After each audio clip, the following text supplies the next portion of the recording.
여러분 안녕하십니까? 경기도 소방재난본부 정하영입니다. 7월 경기도 주요 소방안전 뉴스입니다.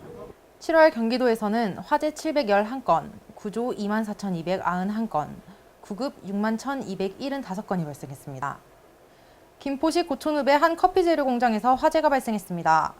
공장 6개 동이 연소되며 약 2억 원의 재산 피해를 낸 이번 화재에 경기도 소방은 50여 명의 인력과 30여 대의 장비를 투입하여 1시간 30여 분 만에 인명피해 없이 불길을 잡았습니다. 경기도 소방은 태풍 다나스의 북상에 대비해 비상 대응 대책을 추진하였습니다. 다행히 태풍 다나스는 경기도권을 비켜가면서 큰 피해는 없었지만 곧이어 시작된 장마 전선으로 27일과 28일 주말 동안 최대 300mm에 달하는 물폭탄이 쏟아지면서 도내 곳곳에 폭우로 인한 피해가 발생했습니다. 가평의 한 펜션 진입로에서는 하천이 범람하여 다수 인명이 고립되었고, 광주의 고속도로 공사 구간에서는 석축이 붕괴되어 인근 가구를 덮치기도 하였지만 경기도 소방은 즉각 구조 활동을 벌이고 인근 주민들을 대피시켜 인명피해는 없었습니다. 이재명 경기도지사는 취임 1년을 맞아 경기도 소방재난본부에서 7월 소통공감의 날을 가졌습니다.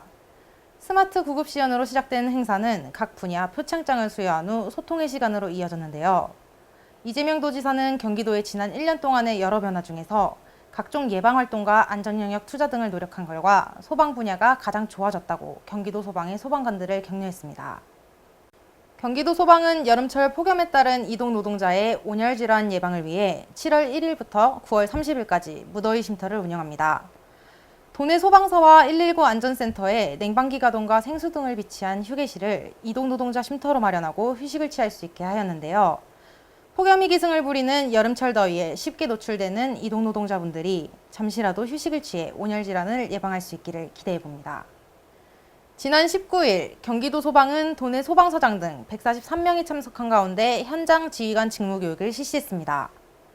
성희롱 성폭력 근절을 위한 예방교육과 본부 각 부서의 주요 현안사항을 설명한 이번 교육에서 이영철 본부장은 휴가철 공직기강 확립과 건전한 직장생활 분위기 조성을 위해 지휘관부터 모범이 돼야 하며 리더의 역할이 중요하다고 강조했습니다.